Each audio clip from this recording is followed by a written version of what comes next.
coverage of Valley High School sports. Want to be an even bigger part of bringing high school sports coverage to the Valley? Then email team@956sports.com. Don't miss a down of RGV Magic Indoor Football. Hear all the games live on 840 Fox Sports Radio.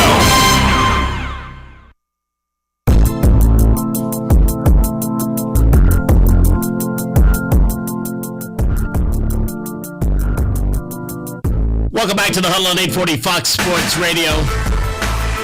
Is this a little hip-hop Rock Me Amadeus?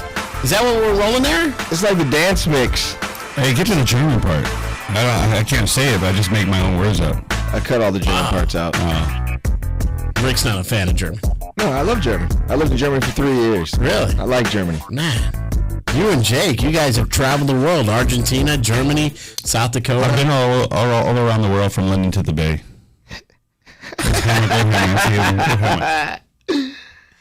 That's hilarious. No MC Hammer in the morning?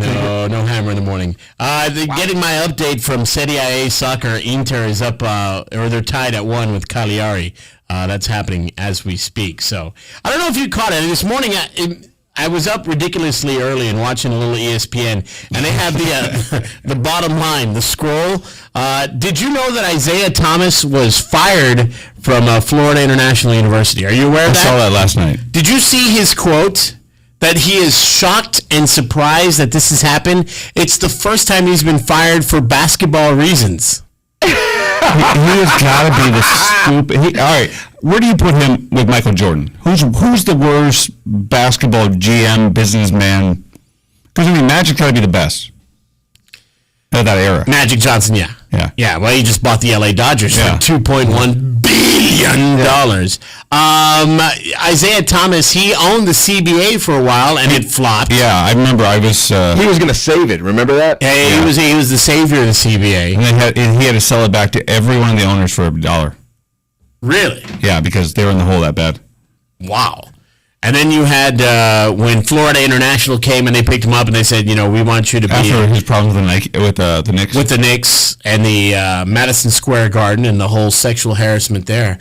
Isiah Thomas has got to be the stupidest man walking the face of the earth. I mean, to come out and say, this is the first time I've ever been fired for basketball. Dude, you went 25-65. Yeah.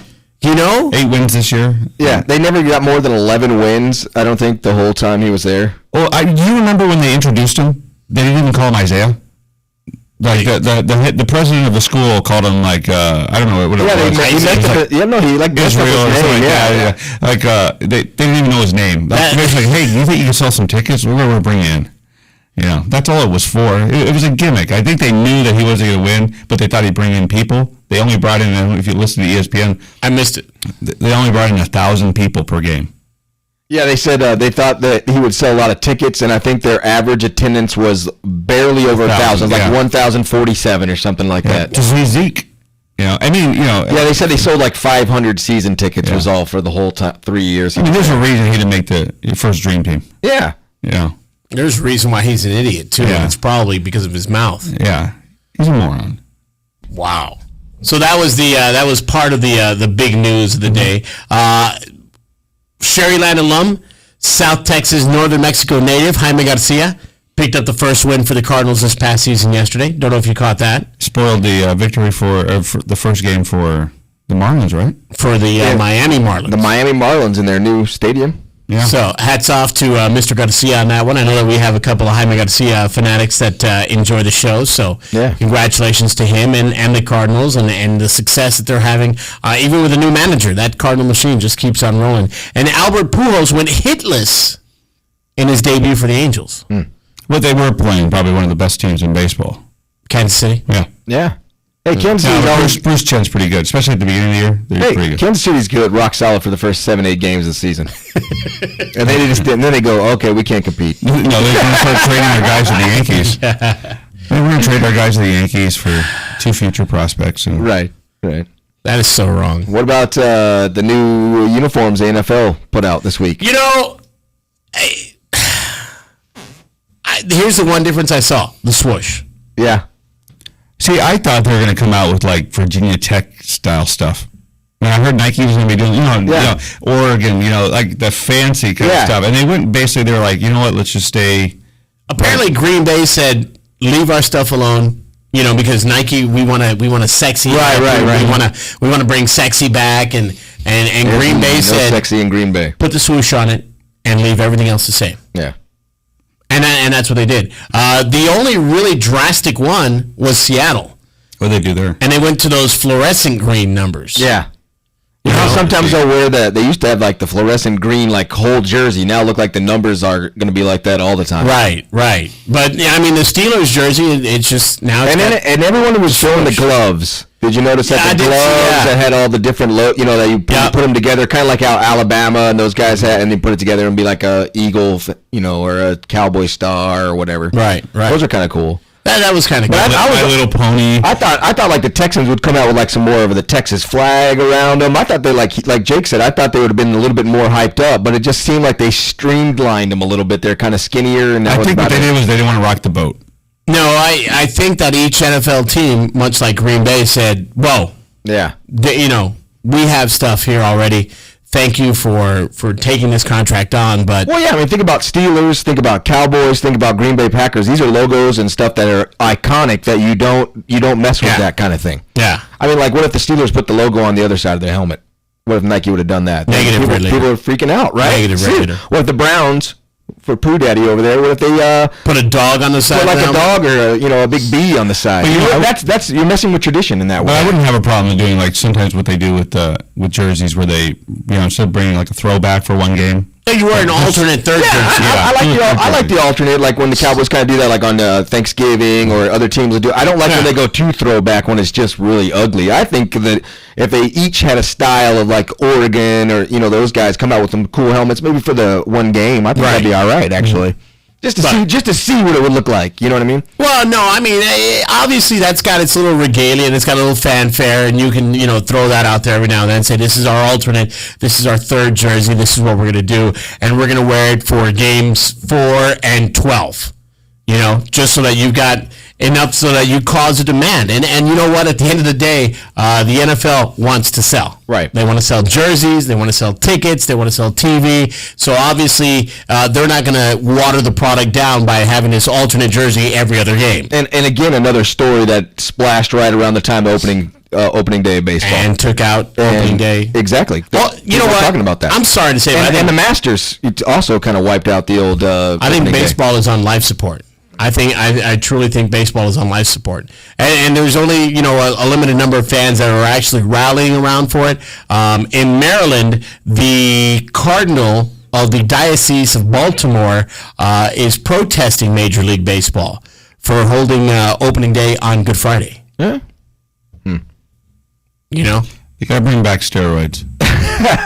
Hey man, we all tuned in when Sim McGuire were doing it. I was there. What was that? September? I know. I watched it too. Yeah. And I was like, no, he doesn't look bigger. Yeah. He's just the Who same. cares? He's the same. He's hitting with a toothpick. Who cares? He looks like Paul Bunyan. You remember those drawings of Paul Bunyan as a kid? That's how he looked. Swinging the axe. Yeah, he looked exactly like that when he came in '89. Canseco is the one that, it's all his fault. It all goes back to him.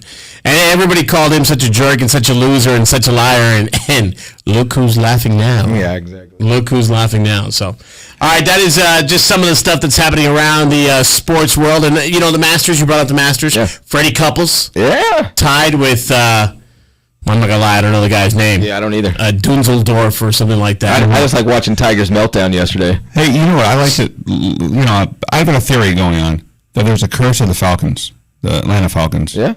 Look at what happened. Michael Vick, Yeah. Look what happened to him. Yes. Now Bobby Petrino. Is he in the Masters, both of them? No, I'm just saying. I was going to jump in and you guys start moving into the Masters. I don't want to talk about golf. All right, you want to talk about Bobby Petrino falling off a Harley Davidson with a 25-year-old former athlete that he's not supposed to be having relations with because she's a member of his staff now? Yeah. Yeah. Did you see the pictures? The whole neck brace and his face? Yeah, I'm looking at it right now. That's what actually... Yeah. That's what got you going? What a moron. Well, women have that effect on men, and apparently the story's only getting deeper now because, she mysteriously disappeared and ended up in her car somehow, and the state trooper brought him back. Yeah. It was like he does security for the school. Right. Yeah. Season. And he's and so Petrino's on administrative leave. Right. When does the firing happen? You know what? Petrino's not one of those guys that I could see the firing happening soon. Yeah. He's not one of those guys like a Nick Saban. Yeah, yeah, exactly. He thinks he is. Well, he brought him back to winning, but that's what they say. From everything I've read, they like him there. But yeah, I don't know if you can. I don't think being the head coach at Arkansas makes you untouchable. Yeah. Yeah. You know? Yeah. Now Nick Saban, that's a whole different story. You know, he gets a Les a Miles. do-over. Yeah. They get a do-over. Oh, Nick, you were hanging out with a 25-year-old blonde girl on your staff. She was cute. Oh, we all know that she's that kind of a floozy like that. Don't worry about it, you know. But Petrino's, he's dating the only, you know, it's the one girl that he shouldn't be doing that with, and then it's going to end up costing him his job, unfortunately. But that's what he gets for buying a motorcycle too. We were talking about this a couple of weeks ago, weren't we? About riding a motorcycle. Well, no, about buying now, but then you know. How old is he? Because he looks really old in his, on those pictures there. Well, and you know, how are you going to be inconspicuous?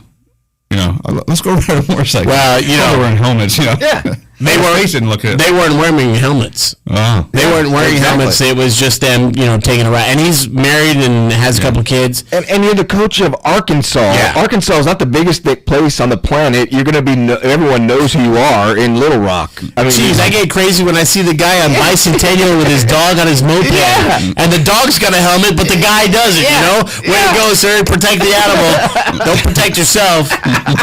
Dog does a very good job of steering the moped, though. Hey, there goes the coach. I think that's the coach.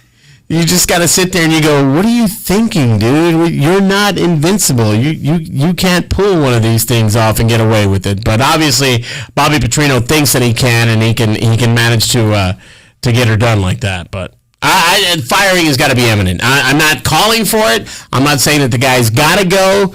You know, it's a lapse in judgment, and obviously, you know, the problem is God gave us two heads, but only enough blood to fill one. Yeah. So at one point or the other one's not going to work, and we're going to make some stupid decisions.